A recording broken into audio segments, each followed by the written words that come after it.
¿Cuál es el futuro que le espera a las naciones? ¿Se podrá lograr la paz, la justicia y la prosperidad mediante las políticas y los tratados económicos de las diferentes naciones del mundo? Estas preguntas y muchas más son contestadas en este libro maravilloso de Daniel. Y veamos nosotros que en los próximos 6 capítulos que vamos a ir desarrollando, ya vimos el capítulo 1, la conferencia 1 y la 2, esta es la 3 y la 4, podemos ir viendo el libro de Daniel de qué forma tan maravillosa se nos describe el futuro de la humanidad y lo que tenemos que atravesar antes de que Cristo regrese por segunda vez. Rápidamente, en el capítulo 1 se nos describe la invasión o el sitio contra Jerusalén por el rey Nabucodonosor. Nabucodonosor llega a Jerusalén, la sitia y se lleva cautivos a la mayoría de los judíos. Se quedan bastantes de ellos ahí en Jerusalén. Y entre estos judíos se encontraban 4 muchachos, que eran Daniel y sus 3 amigos. Al llegar a Babilonia, vemos el principio satánico, porque todo esto tiene un trasfondo espiritual. Toda la Biblia es de carácter espiritual, para mostrarnos el mundo que nos rodea, cómo afecta el mundo espiritual, el mundo físico. Y vemos el propósito satánico a través del rey Nabucodonosor, de que en el momento que llegan los jóvenes a Babilonia, se les quiere cambiar sus nombres, se les quiere cambiar su cultura, se les quiere cambiar sus ideas.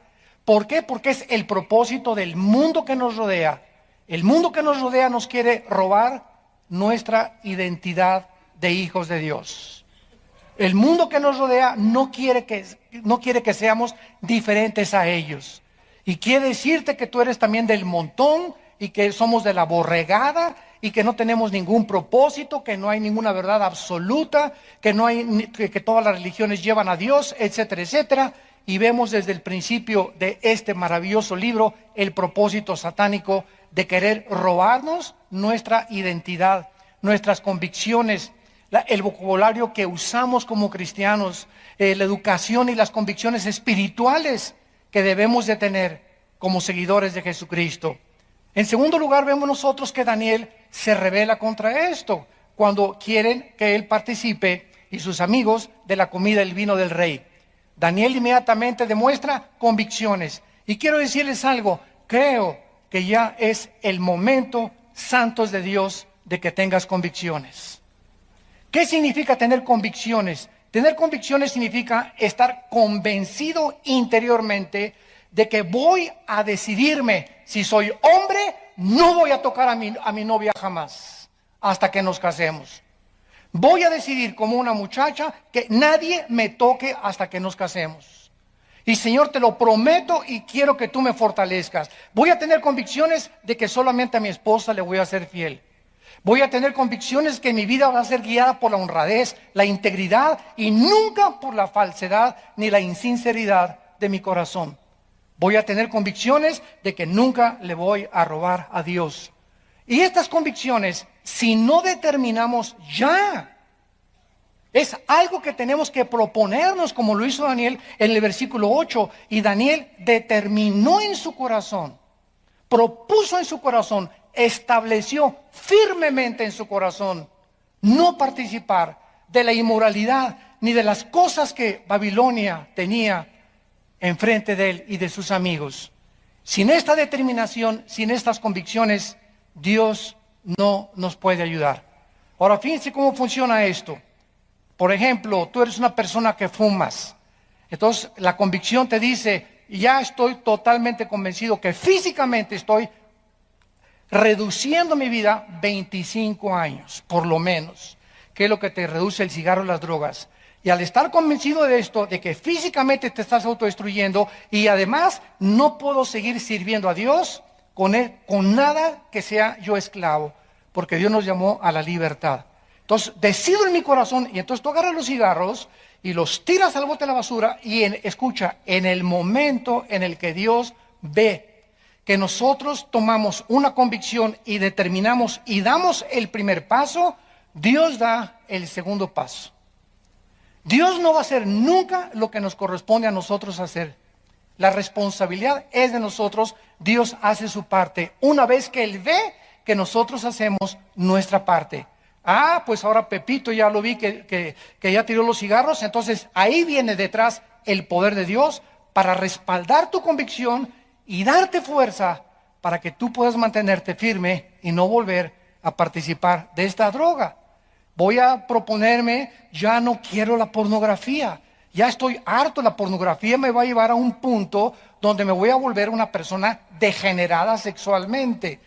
Me va a afectar mi comunión con Dios, me va a afectar mi relación con mi esposa. Los cielos se cierran totalmente sobre mi casa cuando hay pornografía o cuando soy adicto a la pornografía, porque Dios no bendice mi matrimonio. Dice en Hebreos 13:4, honroso sea el matrimonio sin mancilla, y a los adúlteros y a los fornicarios los juzgará Dios. Entonces tú llegas a esa convicción, yo no quiero eso, yo quiero las bendiciones de Dios, quiero un matrimonio santo, quiero un matrimonio donde haya paz, quiero tener una familia que podamos salir adelante todos como familia. En el momento que tú vas a tu casa hoy mismo y agarras todas esas revistas y videos y bloqueas ya, tú sabes los canales que no deben de estar en tu televisión, y tú puedes hablar a cualquier red de internet para decirle cancéleme el canal fulano y el canal fulano. Tú sabes muy bien, no te puedes engañar. Cuando tú haces eso, Dios te respalda. Y ¿sabe una cosa que pasó con Daniel? Que Dios le dio gracia. Viene entonces la gracia de Dios. Y dice el capítulo 1, versículo 17, a estos 4 muchachos, cuando Dios vio que tomaron estas decisiones, les dio conocimiento e inteligencia en todas las letras y conocimientos o ciencias. Y Daniel tuvo entendimiento en toda visión y sueños. Y esta es la razón por la cual Dios bendice con entendimiento.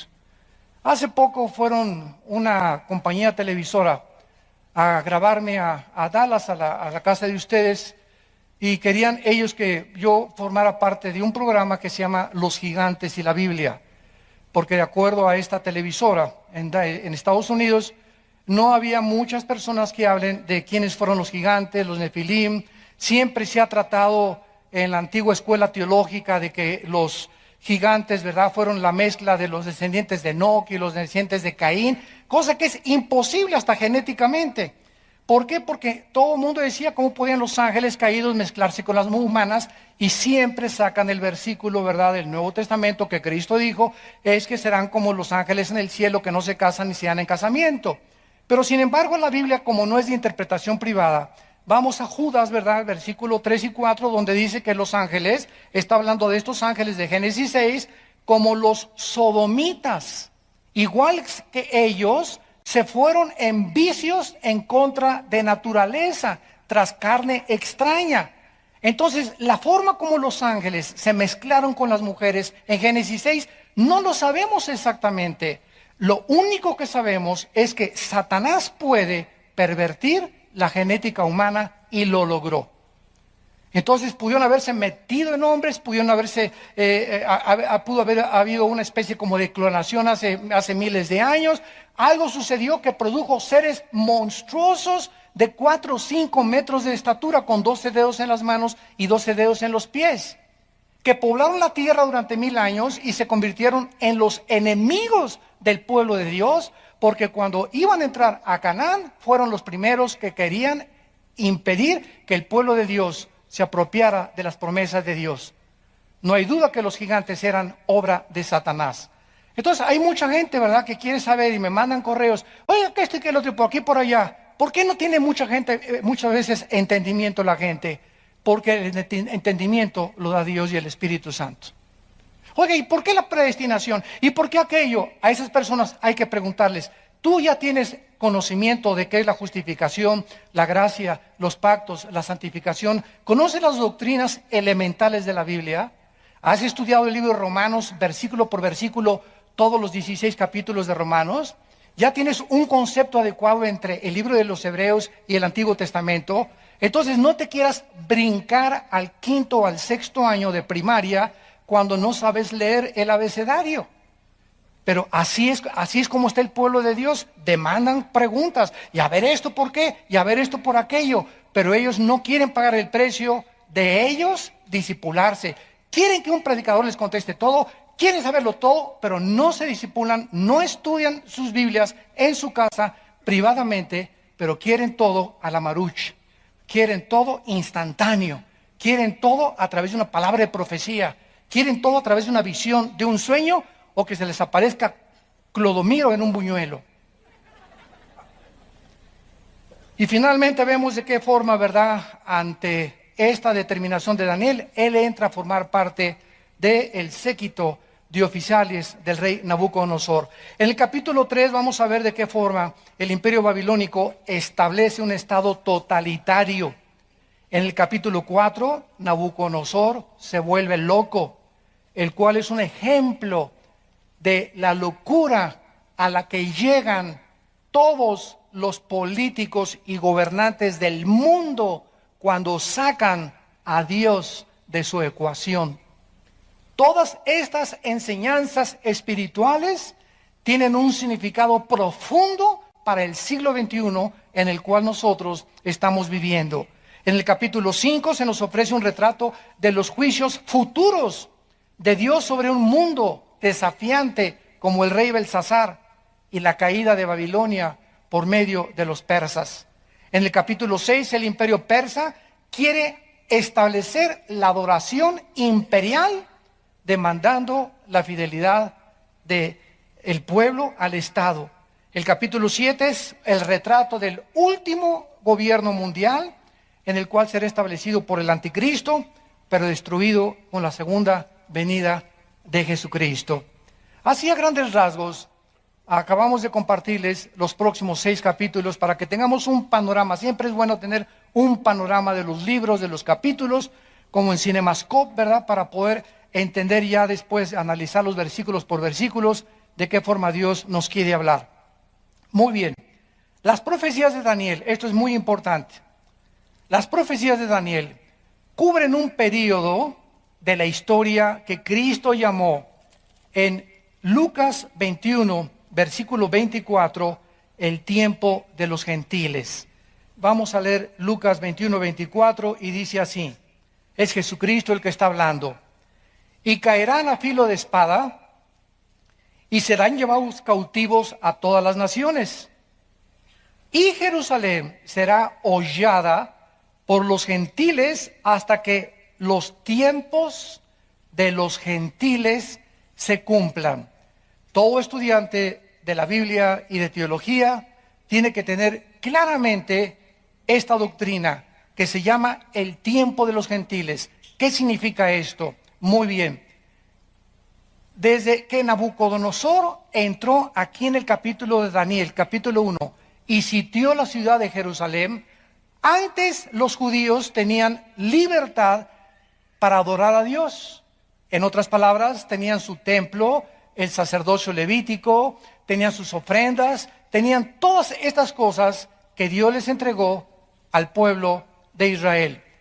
En el momento en que el pueblo de Israel se rebela contra Dios y abandonan a Dios, Dios los abandona a ellos.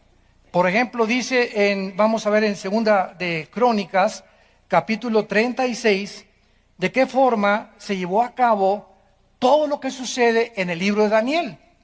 Y Jehová, el Dios de sus padres, Segunda de Crónicas 36, versículo 15 en adelante, envió constantemente a palabra a ellos por medio de sus mensajeros, porque él tenía misericordia de su pueblo y de su habitación. Mas ellos hacían escarnio de los mensajeros de Dios, menospreciaban sus palabras, burlándose de sus profetas, hasta que subió la ira de Jehová contra su pueblo y no hubo ya remedio. Por lo cual trajo contra ellos al rey de los caldeos. Aquí se está describiendo la invasión de Jerusalén por el rey Nabucodonosor. Los caldeos es otra frase que geográficamente nos ubica a Babilonia en tierra de Irak. Lo que es ahora la nación de Irak era la tierra de los caldeos o también la tierra de Sinar, donde se encontraba Babilonia y fue de las primeras ciudades en haber sido edificadas. Y dice, trajo al rey de los caldeos contra ellos, que mató a espada a sus jóvenes. Vean, aquí se nos describe todo lo que hizo Nabucodonosor. En la casa de su santuario, sin perdonar joven y doncella, anciano, ni decrépito, todos los entregó en sus manos. Asimismo, todos los utensilios de la casa de Dios, grandes y chicos, los tesoros de la casa de Jehová y los tesoros de la casa del rey y de sus príncipes, todo lo llevó a Babilonia. O sea, saqueó completamente Jerusalén. Y quemaron la casa de Dios. Y rompieron el muro de Jerusalén y consumieron a fuego todos sus palacios y destruyeron todos sus objetos deseables. Los que escaparon de la espada fueron llevados cautivos a Babilonia, y entre ellos estaba Daniel, como lo vamos a ver. Y fueron siervos de él y de sus hijos hasta que vino el reino de los persas, para que se cumpliera la palabra de Jehová por boca de Jeremías, hasta que la tierra hubo gozado de reposo, porque todo el tiempo de su asolamiento reposó hasta que los 70 años fueron cumplidos. Jeremías, antes de que Nabucodonosor invadiera Jerusalén, en el capítulo 25 de Jeremías, él profetizó con años de anticipación que cuando llegara Nabucodonosor iban a ser 70 años que los judíos iban a vivir fuera de Jerusalén, presos, exiliados, deportados en una tierra lejana, sin templo, sin sacerdocio, sin sacrificio y sin ofrendas. Entonces, en el año 600 más o menos antes de Cristo, Israel, Dios dejó de tratar con ellos. Y Israel se fue y fue dispersado por todas las naciones. Después llegó el imperio persa, como lo vamos a ver más adelante, vinieron los griegos y los romanos. Y en el año 70 después de Jesucristo, cuando Jesucristo profetizó que no quedaría piedra sobre piedra en el hermosísimo y majestuoso templo que Herodes había reconstruido, se cumplió la profecía de que llegó Tito, el general romano, hijo del emperador romano Vespasiano, y no dejó en Jerusalén piedra sobre piedra en el año 70 después de Cristo. Veamos esto con cuidado. Desde el año 600 antes de Cristo hasta 1948, 14 de mayo de 1948, casi 2000 años, Israel ha estado sin templo, sin sacrificios, sin sacerdocio, sin ofrendas, sin ciudad.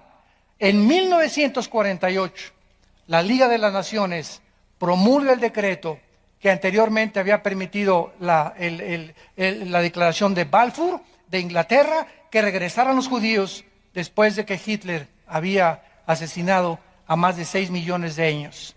Entonces, en 1948, los judíos vuelven otra vez a la ciudad de Jerusalén. Sin embargo, son atacados otra vez en el 54, en el 67, en el 73, y hasta la fecha siguen ellos siendo completamente arrinconados y hostilizados por todas las naciones enemigas de su alrededor.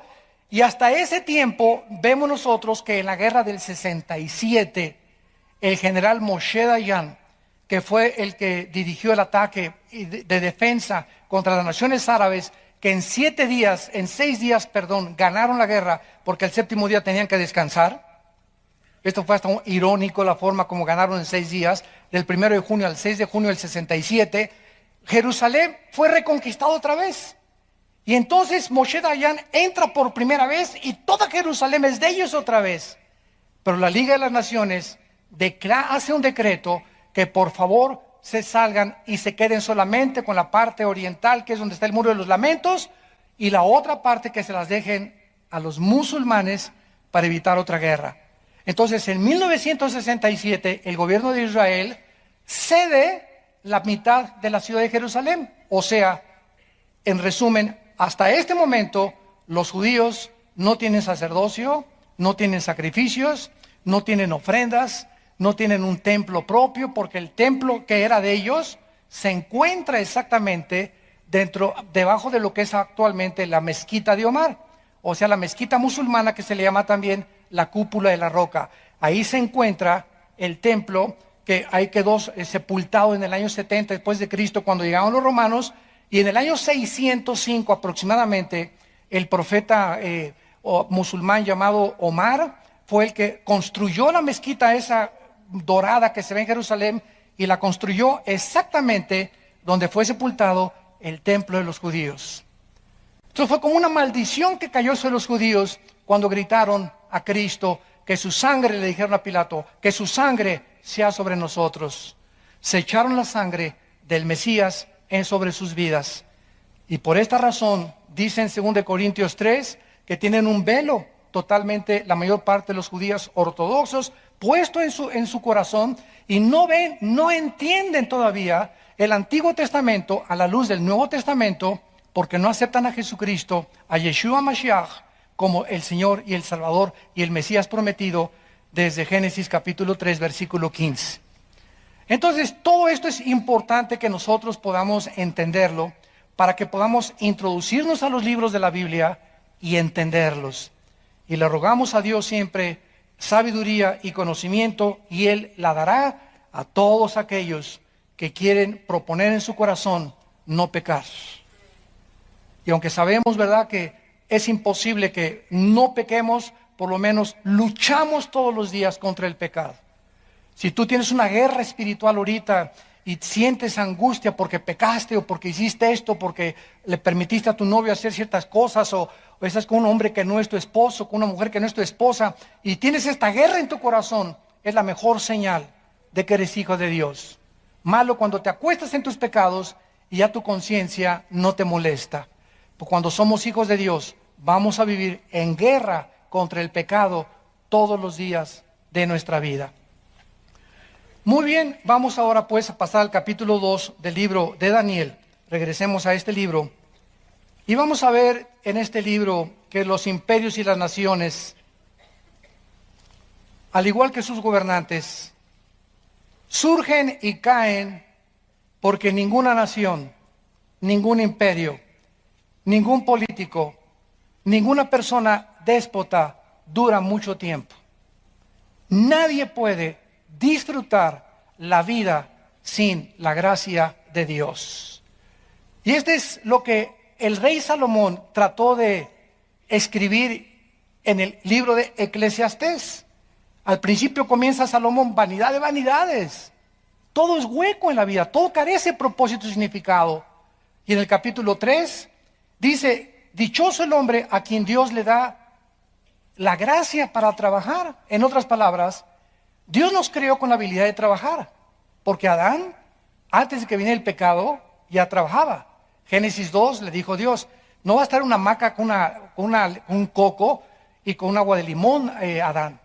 Nos creó desde antes del pecado para que pudiéramos ser productivos. Por favor, entiende esto. Dios nos creó para ser productivos. Tenemos que producir. Cualquier persona que no produzca es un holgazán, es un flojo, es una persona completamente dormida en sus laureles. Y si no producimos ahora el fruto que tenemos que producir, somos árboles secos, llevados por todos lados como las nubes en el cielo por cualquier viento que sopla. Entonces el trabajo era satisfactorio, pero cuando vino el pecado, el trabajo se volvió una carga para todos nosotros. Ay, levantarme el lunes en la mañana, y ay, el tráfico, y llegar a la oficina, y verle la cara al jefe que tiene de acordeón, y ver a esta persona, y ver a aquella, etcétera, etcétera. ¿Y para qué trabajamos? No, pues mejor yo no voy a sacrificarme tanto, voy a hacerme el dinero mejor fácilmente. Y vienen las ideas, ¿verdad? Pues vamos a robar, o vamos a transar, o el que no tranza no avanza, o voy a tratar de cometer fraudes, o si tengo un taller mecánico, voy a dar una bomba de gasolina usada para ganar unos centavos más. Y siempre estamos tratando de alcanzar un propósito o una meta rápido. Y cuando venimos a la Biblia, Dios nos dice: irá andando y llorando el que lleva la preciosa semilla. El trabajar, pones tu puesto de tacos, el primer mes, tranquilo, poquitos pesos, vas recuperando tu dinero y vas caminando. Pasaron 1 año, 2 años, y si Dios ve que mantienes tu integridad en tu puesto de tacos, en tu taller mecánico, en tu tienda, en el oficio, como abogado, como doctor, lo que tú seas, y mantienes tus convicciones en tu corazón, Dios te bendice. Nunca antes. Tenemos que ser probados. Tenemos que ser probados. antes de que se abran las puertas de los cielos. Y Dios prueba la integridad, la sinceridad, la motivación por la cual le servimos. A nosotros los pastores, Dios nos prueba simplemente por el amor que les tengamos a ustedes. Un pastor que no ama sus ovejas, o una pastora o esposa de pastor que no ama las ovejas, está fuera de la gracia de Dios. Y podemos circular y podemos reírnos y todo, pero si Dios no ve que nosotros nos interesamos por su pueblo y vivimos por su pueblo, porque ese es nuestro llamado, entonces somos unos hipócritas. Y puedes tú tener 10,000 personas en tu iglesia o 30,000 personas, eso no importa. El Papa tiene más que tú. Las sectas tienen millones de personas que lo siguen. Jim Jones llegó a 1,500 personas. El hecho que haya miles de personas siguiendo a una persona no significa realmente que esa persona sea un ungido de Dios. Dios ve los corazones. Y lo que Dios ve es si esa persona ama al pueblo al cual nos ha llamado a servirlos. Entonces es importante que entendamos que el corazón tiene que ser probado y Dios nos bendice. Pero cuando vas llorando con la semilla, regresaremos con gozo, trayendo las gavillas. Habrá una bendición tremenda después de 30, 20, 40 años de servir a Dios. Yo comencé a servir a Dios en 1977, aquí en esta área de Satélite. Muchos de ustedes somos antes de Cristo, ¿verdad? Ya nos conocen. Pero desde el 77 comenzamos aquí, Tlalnepantla, Valle Dorado, toda esta zona de por aquí del norte. Parece que aquí fue la zona donde Dios nos llamó a establecer un baluarte aquí, ¿verdad? Yo le llamo a la iglesia un baluarte de la verdad, como le dice Pablo a Timoteo. Y desde aquel entonces, me acuerdo, hasta 1988, pasaron más de 15 años que Dios no tenía coche. Y andaba en puras peceras, ¿verdad? En taxis, por aquí, por allá, los estudios bíblicos. No teníamos nada, éramos pobres, ¿verdad? Teníamos apenas para comer. Pero seguimos, la perseverancia es lo que Dios bendice. Y hasta 1986, 87, un señor de aquí, ¿verdad? Me reservo su nombre, nos regaló una combi por primera vez. Y comenzamos a comer ya bien, comenzaron a subir las ofrendas, etcétera, etcétera. Pero nadie comienza arriba. Para que no crean ustedes, ¿verdad? Que ahorita que nos ven aquí muy trajeado el brother, ¿verdad? Y con corbata, etcétera, etcétera. Que hemos toda la vida sido así, ¿verdad? No, han sido tengo ahorita 40 años de ser cristiano y 37 de servir al Señor. 40 años que me convertí en el 74 y 37 años de servir a Cristo. Y a través de estos 37 años tenemos una vida, ¿verdad?, en la que podamos dar testimonio que no hemos engañado al pueblo de Dios y que hemos predicado las sanas palabras del Hijo de Dios. Y lo seguiremos haciendo mientras Él nos dé vida. En los tiempos de Daniel, tanto Jerusalén como Judá cayeron bajo el imperio babilónico, todo destruido, y los judíos estaban ahora preocupándose, ¿qué nos deparará el futuro? ¿Dónde están las promesas de Abraham? Oye, ya me divorcié, Dios me dijo que me iba a bendecir, mi hijo se fue de la casa, oye, el trabajo no prosperó, el negocio que hicimos no prosperó, ¿realmente podremos nosotros tener un futuro? ¿Nos podrá levantar Dios? Mi amor, me corrieron del trabajo, nos quedamos sin nada por mis convicciones de cristianos.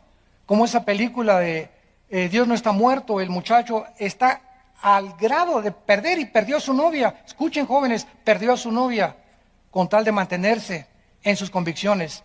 Y así te va a mandar Dios, muchachitas, de que, ay, no seas ridículo, no seas exagerado, no seas tan religioso, no seas, pareces un idiota ya día y noche con la Biblia. Y cuando tú aceptas eso, es que la amas más a ella que a Dios. Te está probando Dios. O igual con tu novio, ¿verdad? Ahí tú con la Biblia siempre, pues si no te gusta, ¿verdad? Pues nos vemos y ya. Pero tenemos que tener convicciones. Y si no pasamos esa prueba, no pasamos las demás.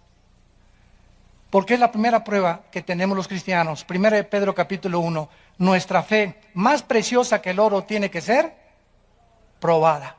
¿Cómo se prueba la fe? Ante la oposición, ante la persecución.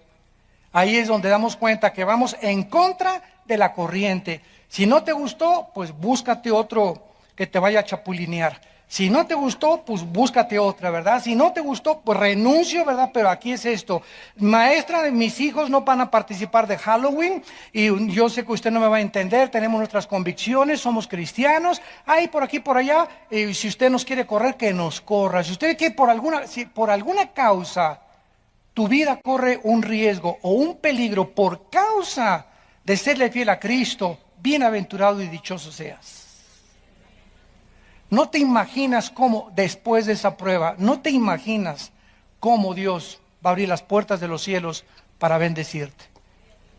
No hay nadie a quien Dios bendiga con la famosa prosperidad. Nada más da esto y serás prosperado, etcétera, etcétera. No, la prosperidad viene después de muchos, muchos años de servir a Dios y de mantener tus convicciones contra toda la corriente opuesta del mundo.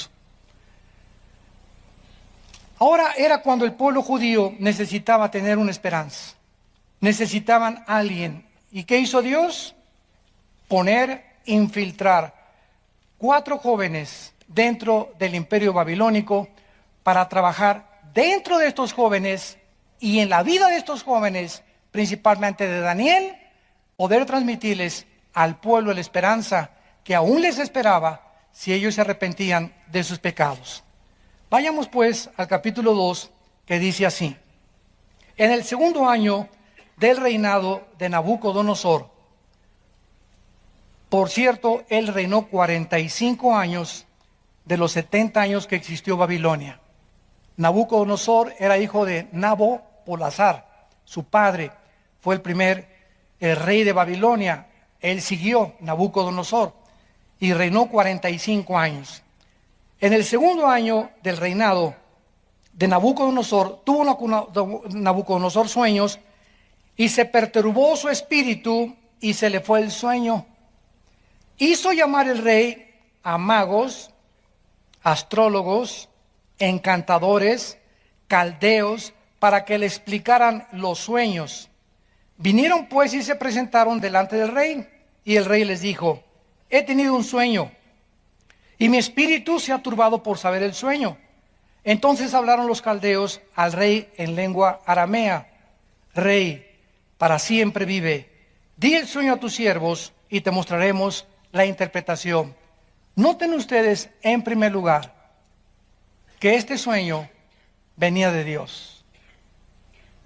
Dios no le dio el sueño a Daniel, porque vamos a ver en este sueño de esta imagen que vamos a escribir, a ver si nos da tiempo en si no en la próxima conferencia, esta imagen que fue el centro del sueño de Nabucodonosor, ahí se profetiza toda la historia de los imperios políticos desde el año 600 antes de Cristo hasta la segunda venida de Cristo. Esto es asombroso e increíble. En esa imagen que vamos a estudiar con mucho detenimiento, se profetiza todo el futuro de la humanidad. Así que imagínense ustedes si Daniel hubiera tenido ese sueño, ¿quién le hubiera creído? Pero el hecho que Dios le da el sueño a un rey pagano, a un rey gentil, a un rey cruel, porque si había alguien cruel y sanguinario era Nabucodonosor, le sacaba los ojos a sus víctimas, a las mujeres embarazadas las partía a la mitad. Era un rey de lo más sanguinario que puedan ustedes imaginarse. Entonces, al darle Dios el sueño a Nabucodonosor y después usar más adelante a Daniel, a los magos, a los astrólogos, a los discípulos de Walter Mercado, a los ocultistas, a los filósofos orientales, a los gurús y a todos aquellos que están en el mundo del ocultismo, Daniel tenía que demostrar en ese imperio que él servía al único Dios vivo y verdadero. Vamos a ver la incapacidad de los brujos, los astrólogos, los adivinos de poder ni siquiera imaginarse qué había soñado el rey. Nabucodonosor tuvo un sueño que le quitó el sueño. De igual manera que este rey, muchos políticos y gobernantes actuales se encuentran en el siglo XXI perturbados.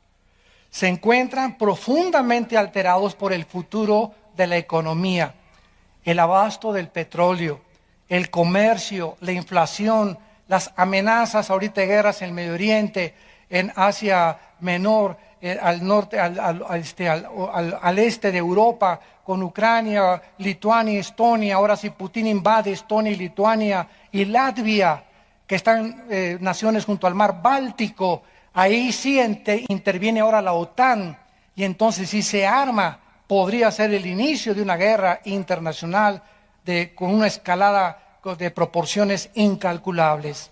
Entonces, así se encuentran actualmente la mayor parte de los políticos. Ya, hola, ¿palón le me voy? Ontoy, como decimos, ontoy. ¿Qué cosa es lo que tenemos que hacer? ¿Por qué? Porque todos estos problemas políticos, económicos, religiosos, van mucho más allá de nuestra capacidad para resolverlo nosotros. Señores políticos, economistas, gobernantes, somos hombres con pies de barro. No somos dioses. No te sientas como los Césares romanos, o como Saddam Hussein, o como Alejandro el Magno, como Adolfo Hitler, o como José Stalin. No sientan todo lo que esos hombres fracasaron en la historia precisamente por eso, por sentirse dioses, por creer que tú puedes resolver los problemas de tu matrimonio. ¡Cuánto orgullo! Por creer que tú puedes darle una buena educación a tus hijos sin tomar en cuenta a Dios. Por creer que puedes prosperar y salir adelante con paz y felicidad y tranquilidad en tu vida sin tener en cuenta a Dios. Dios, la Biblia dice en Deuteronomio capítulo 18, Dios condena drásticamente la brujería y todo lo que se encuentra en el área del ocultismo. Dice Deuteronomio 18, versículo 10. No se ha hallado en ti quien haga pasar a su hijo o a su hija por el fuego, ni quien practique adivinación, ni agorero, ni sortílego, ni hechicero, ni encantador, ni adivino, ni mago, ni quien consulte a los muertos. Para que pongan atención todos aquellos que dicen que tienen comunicación con los muertos y los que se ponen de intermediarios como mediums en las sesiones espiritistas. Estás pisando los terrenos del enemigo. Porque es abominación para con Jehová cualquiera que hace estas cosas, y por estas abominaciones Jehová tu Dios echa estas naciones de delante de ti. En el libro de Levítico, antes de Deuteronomio, dice la Biblia 2-3 libros antes, capítulo 19, Levítico, versículo 26, no comeréis cosa alguna con sangre, no sean agoreros ni adivinos. Versículo 31, no se vuelvan a los encantadores ni a los adivinos, no los consulten, contaminándose con ellos.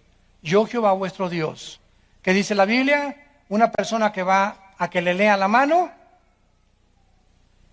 que parece juego inocente, alguna fuerza espiritual se está moviendo en la persona que te está leyendo la mano. Llámale como tú le quieras llamar. Si vas a que te lean el café, o si vas a que te lean los horóscopos, o que saquen el hígado de un pollo y el ojo de un chivo para que te lean el futuro, cualquier persona que se involucre en este tipo de prácticas que parecen inocentes, hay energías que se vienen y que atraes sobre tu vida de maldiciones. Cualquiera que se atreva a jugar a la ouija, que porque por curiosidad, no es ninguna curiosidad ni ninguna cosa inocente, la tabla de la ouija es de lo más satánico que existe. Y si no, pregúntate tú en tu lógica elemental que tú tienes por nacimiento, ¿quién hace mover la ouija? ¿Cómo es posible? ¿Quién le da esos pensamientos? ¿Quién le da esa forma de responder? En ese momento te das cuenta, y si buscas en la historia, te metes a Google la historia de la ouija, te vas a dar cuenta, los resultados, el 85% de los muchachos y muchachas que han consultado la ouija o jugado con ella, acabaron en el hospital psiquiátrico. O cuando se casaron tuvieron problemas gravísimos en su matrimonio de múltiples desórdenes de su personalidad. esquizofrenia, paranoias, psicosis, manías depresivas, todas estas cosas que la psicología y psiquiatría clasifica como problemas mentales, no son mentales, son problemas espirituales que has atraído a tu vida por maldiciones de tu pasado. La Biblia prohíbe, y ahorita vemos qué increíble es que la mayor parte de los gobernantes en el mundo, europeos, sudamericanos, consultan a brujos, se hacen baños con los brujos, participan de los ritos o rituales de los brujos, de los astrólogos, sin darse cuenta de qué cosa están ellos participando y por qué a esos países les va como les va. Porque están en los terrenos del enemigo de Satanás. Llegaron los astrólogos y los magos y dice en el versículo 5, que el rey, cuando le dijeron los astrólogos y los magos, bueno, dinos qué soñaste. Qué fácil se la pusieron. Dinos el sueño. No, pues vi una estatua, etcétera, etcétera, y te vamos a dar la interpretación. Nabucodonosor sabía que si él les decía el sueño, iban a sacar una tontería. O sea, iban a decirle, esto es lo que significa, y él no iba a saber si realmente esa era la interpretación. O sea, iban a salir con algún chorizo, ¿verdad?, de ahí de Toluca. Entonces el rey les dice, ¿verdad?, no les voy a decir el sueño. Y los brujos y los astrólogos le rogaron, no, dinos primero el sueño y te lo interpretamos. No, yo quiero, si ustedes dicen que en el mundo del ocultismo, en el mundo de la astrología, en el mundo de la brujería, es más grande y realmente conoce Satanás el futuro como lo debe conocer Dios, díganme ustedes de qué se trata. ¿Y saben ustedes que este es el desafío de la Biblia? Vean ustedes aquí en Isaías capítulo 44, Isaías 44, el desafío que Dios lanza al mundo. Versículo 6 al 8. Así dice Jehová, Rey de Israel y su Redentor. Isaías 44, 6.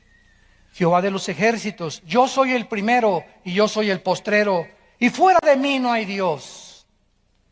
Y vean ustedes la pregunta que hace Dios. ¿Y quién proclamará lo venidero? A ver, pregunta a la Walter Mercado, a los gurús que te pongan en orden la historia del mundo desde Adán hasta la segunda venida de Jesucristo. Consulta el Corán, consulta el Tripitaka de los Budas, consulta los Vedas de los persas, consulta los libros sabios de Confucio. Dice Dios, consulta los libros que tú quieras. No existe ningún libro que se considera sagrado que nos pueda poner en orden la historia del ser humano como lo hace la Biblia. Esto es más que una evidencia para aquellos que se dicen ateos o agnósticos o escépticos. Porque las evidencias aquí están, si hay un Dios, es lógico que Él es el único que puede poner en orden el futuro. Y decirnos qué va a pasar, y qué va a pasar, y qué va a pasar, y qué va a pasar, en el orden en que Él lo estableció, como fue el orden de estos imperios que sucedieron al reino babilónico y que designaron todas las cosas que iban a seguir después del reino de Babilonia a través de la historia del mundo. Y dice a continuación del versículo 7, y lo pondrá en orden.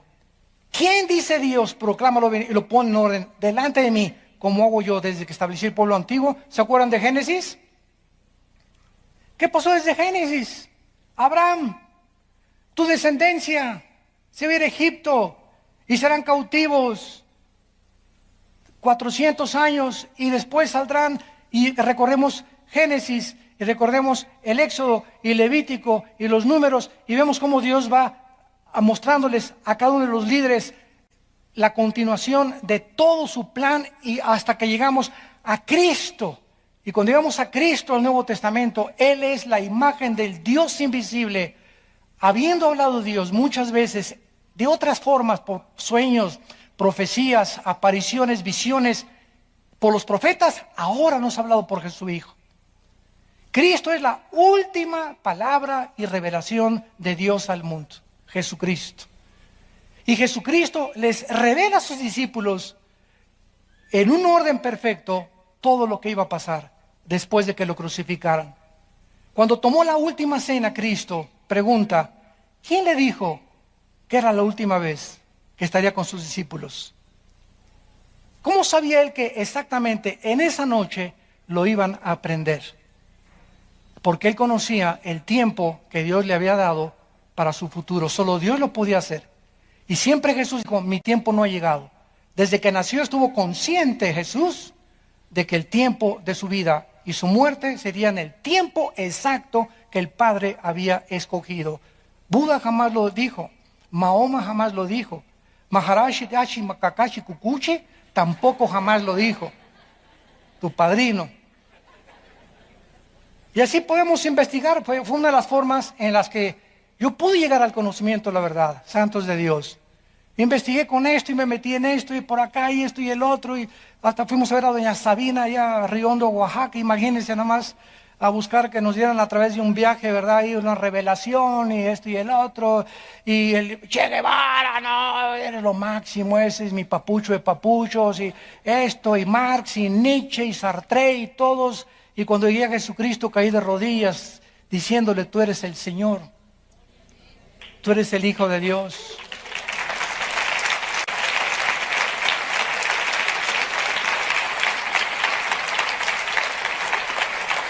Y si no es Él, ¿quién es? Si no es Él, ¿quién es? Dime. Como decíamos allá en mi rancho, tráeme tu gallito Giro. ¿Quién es? ¿Quién es tu gallo? Dímelo, dime. Al hombre que más admiras.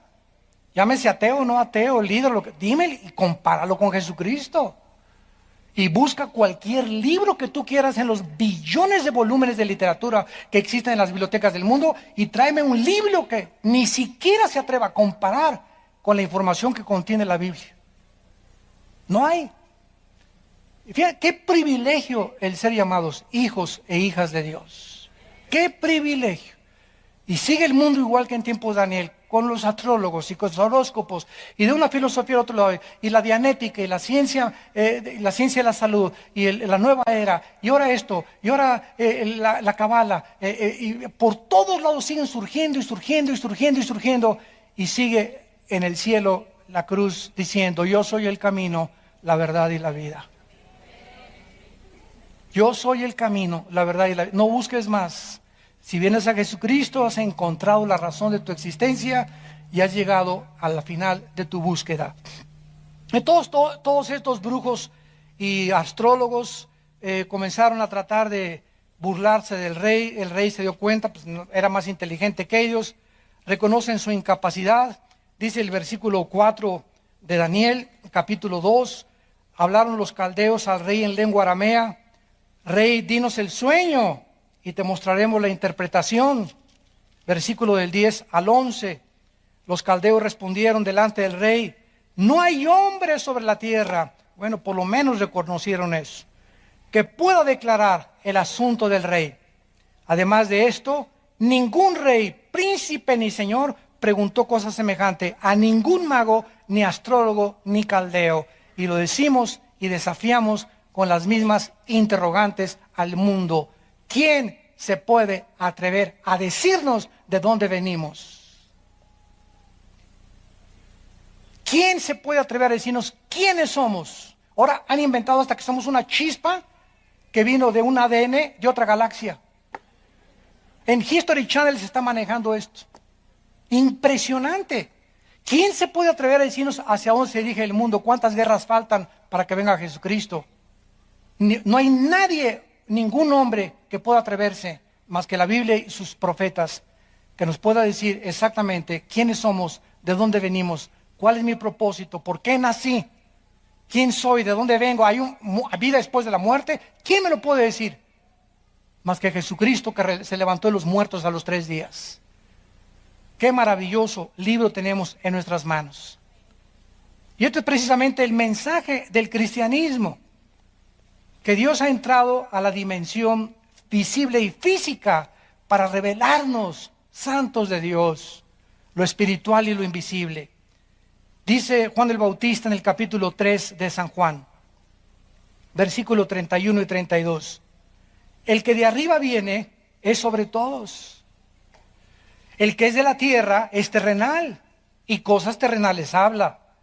El que viene del cielo es sobre todos, y lo que vio y oyó, esto testifica, y nadie recibe su testimonio. ¡Qué ironía del ser humano!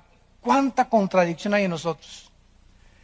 Increíble que le puedas creer más al Che Guevara, o a un astrólogo, o a un ateo, o a un pseudoastrofísico, ateo o agnóstico, o que le puedas creer a Buda. Increíble que le puedas creer a cualquier otra persona más que aquel que vino de arriba.